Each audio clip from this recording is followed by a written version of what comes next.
So I've always been a big believer of how do you bring the physical and digital together? And how do you prove authenticity of a physical item and a physical good that ties in with a digital twin? Hey folks, Flo here with Blockchain North. We're at Futurist 2023. I'm here with Anthony Iorio, the man himself. Just a quick maybe who, what, why in 30 seconds. Who, what, why?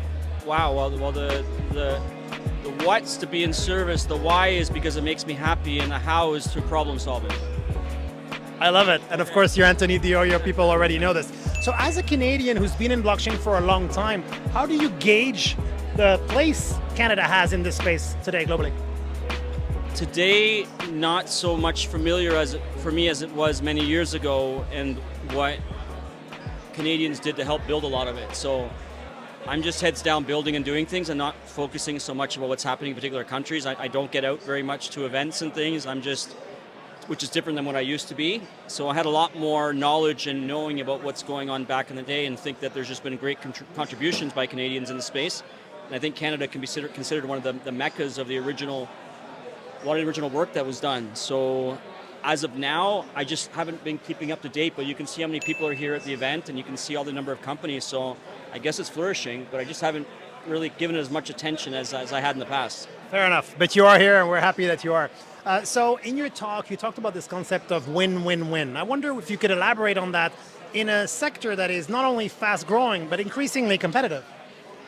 So I think the ideal situation is how do you figure out how to create wins for as many stakeholders as possible, including competitors, and how do you bring them on board with what you're doing and figure out ways that you can utilize them as well to what you're doing to create a movement of alignment with people.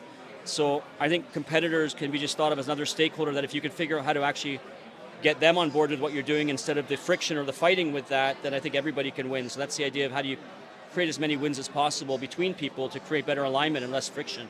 And what are you doing about it? So that's the way that I've always done things. I mean, what I work on now is how do we create complementary systems for projects and decentralized tech and all these ecosystems. So what I work on now is how do we help Bitcoin thrive, how do we help Ethereum thrive, how do we help other technologies to thrive and give them what they need so that they will join us on what we're doing because we're all working on it together. So we provide infrastructure, we're helping to decentralize node infrastructure for many, many different chains. So we're joining them on their missions and providing tools and hardware and software that can help them to achieve decentralization and create a win for each of them. So join them on their mission, and then in turn, if we're providing what they need, they're going to be helping us to advance as well. Yeah. A question that you probably hear a lot is about striking the balance between protecting consumers and investors, but also not stifling innovation. What can countries like Canada and others do today and in the coming years?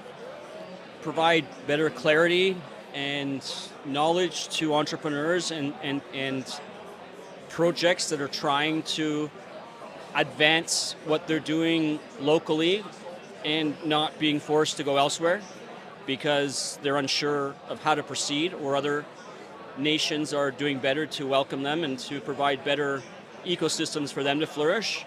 So I think Canada's been more of a follower, and as a follower, I don't think that's the correct approach. I think they need to be a leader, and they need to provide the tools to help people achieve innovation and achieve wins, but with clarity and terms that people understand and know, so that there's not ambiguity and they're not forced to go elsewhere. Sounds like a tall order. I think it can be done if it's put together by the right leaders and problem solvers to do it, and I think governments are looking for plans and looking for people to provide them with turnkey solutions that are going to take into consideration protection, but also ensure that job growth and all the important things to a country and productivity can also be moved forward. Do you have any examples of other countries that a country like Canada could look at? Yeah, I think Dubai's doing some interesting stuff. I think what Switzerland's done is done some interesting stuff. Singapore, there's a number of countries that have made it simpler and clearer on how to proceed and what projects can do. So I'm also not, I'm always been in Canada, and what I do doesn't touch the ire of governments because I don't ever take custodianship. I haven't ever requested money from people. So I do the things that avoid the things that would get people into situations where they would be regulated. So that's part of what I've always done to avoid those circumstances by not doing the things that would be regulated. So that's how I've operated and done it. But that's challenging, it's difficult. Yeah, of course. And it's of course still very recent and very new. Now, in your talk just now, you also talked about the relationship between the physical world and the digital world. You're quite passionate about that. Can you explain what you mean by that? So NFTs are something that we knew about since 2015. It was a lot of discussions about NFTs, and what we were creating would give the ability to create digital ownership of assets that couldn't be forged or couldn't be duplicated. But it was never very interesting to me, just the digital side. So I've always been a big believer of how do you bring the physical and digital together?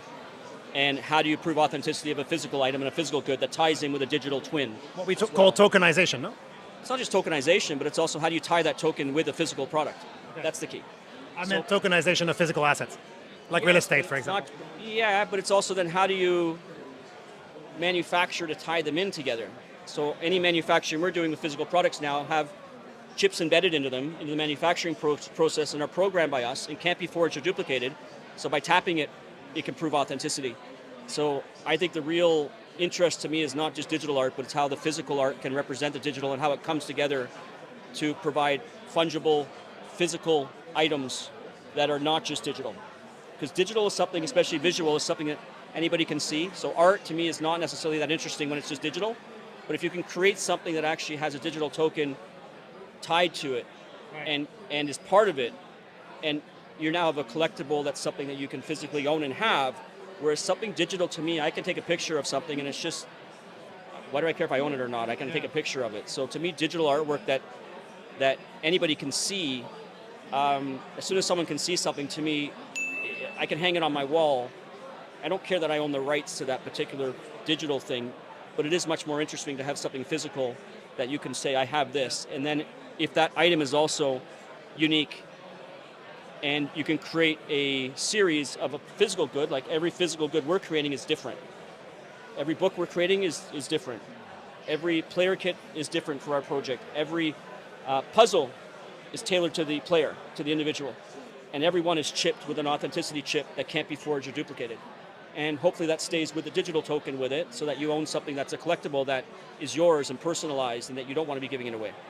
It sounds to me like, it sounds quite novel. I mean, we speak to a lot of people, but it's interesting to hear someone who's been at the avant-garde of digital transformation, broadly speaking, and blockchain more specifically, talking about so passionately about the physical world. I mean, do you find yourself a little bit alone in that space, or do others actually, respond to that? I think the physical and digital is much more interesting and exciting than just digital. Whether it be an art piece, whether it be a car, whether it be a luxury item, whether it be a collectible card. We're also making physical cards, like Pokemon cards, that have the chips inside as well, and you can also prove authenticity and how many there are, right? Like think about hockey cards. You have no idea how many there are of one particular. There's no way to prove if something's even fake or not. Right. But when you put these chips inside, you can now show scarcity, you can show ownership, you can show authenticity, and that's something that's very interesting to me and what I've been focused on. And I never got into it. I don't think I've ever owned an NFT, ever. Essentially, you're adding a form of intelligence to a physical object, I suppose. Yeah, it's saying that item is unique, it's non-fungible. You can prove scarcity by showing how many there are. When you tap it, it can say there's 1 of 10 of these. And you can say that you have number 1 of 10. And it shows you the hash of the piece to prove that when you tap it, it's authentic. Yeah. So, looking back to the early days of Ethereum, which you were a co-founder of, and all the subsequent ventures that you've had, what is something that maybe has really surprised you or has been like a pivotal moment in your time in the space? Pivotal moments happen frequently for me. My presentation today was like pivotal moments through the last 12 years I've been in the space, from defining the mission very early on, to understanding how to provide value in the space, to remembering that when I join a project that has a number of leaders and decision makers, a lot of times things don't get done, but there's also benefits to doing that. So there's many different things along the years of learning lessons, how to maintain my balance and not get overwhelmed with what I'm doing along the way. how to ensure that decentralization is not the goal along the way sometimes, but it can be the end game. And sometimes you need to work with what's out there now in order to get there.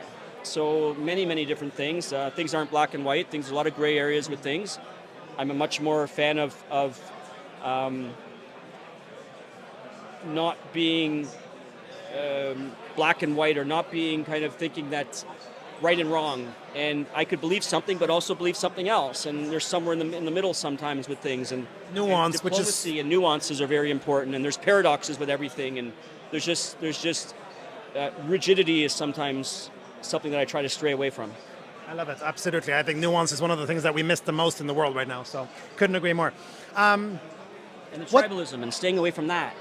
Well, it was just going to ask you. I've always been a more inclusive, try to work with many different things and not say that's the right way or that's the right way, or it has to be Bitcoin or it has to be Ethereum. I've always taken a more diplomatic, inclusive stance. And I was going to ask you, what do you not like in the crypto space? That's tricky because a lot of the not like things end up getting pushed aside, and you don't know about those things until you see how they're done and you learn from them. So everything's a learning lesson, I think. So even the things that aren't done well or what people do and don't align with me, I think can be valuable lessons to those people when they don't turn out right, or they realize, man, that's not the best way to do things, or maybe I should do things differently. So I think the things that maybe are the tainted things of crypto are still beneficial, and people learn how to make them better. So I think they're always valuable, those things, and people learn from them, and from them new things emerge, new ideas emerge, new better ways of doing things emerge from the things that are not the best and are deficient. So how do you move towards things being more efficient and things being more beneficial to more people? As an entrepreneur myself, I take that lesson very, very seriously, as well as the nuance, as well as all the pivots. Good. So very good. Right. Thanks, Anthony. And finally, we ask all of our interviewees for their surest predictions for the next 2 years. I feel like anything beyond that is too far out. Oh, I don't like to give predictions. There's no sure things. We've seen what AI is doing right now and the acceleration of technology, and I don't know where things are going to go. So I don't think there's any sure things about what's going to happen in the next couple of years. I don't know. Something could happen tomorrow, and could create a change of something that comes out of nowhere. I think the key is for people to keep trying to figure out where things are heading. It's hard to do it on a 2-year scale. You can do it kind of month to month and staying ahead of the curve. And that's something that even one of my slides was how do you create sustainability and making sure that you're utilizing new technologies and new things and understanding what's happening, so that you can kind of predict maybe month by month or quarter by quarter, but it's difficult with saying certainties are going to happen. Yeah, no, absolutely. You want to wrap us up in 10 seconds or less with a final message for the community here in Canada or globally? I was going to say the project I'm working now is called Andiami. Yeah.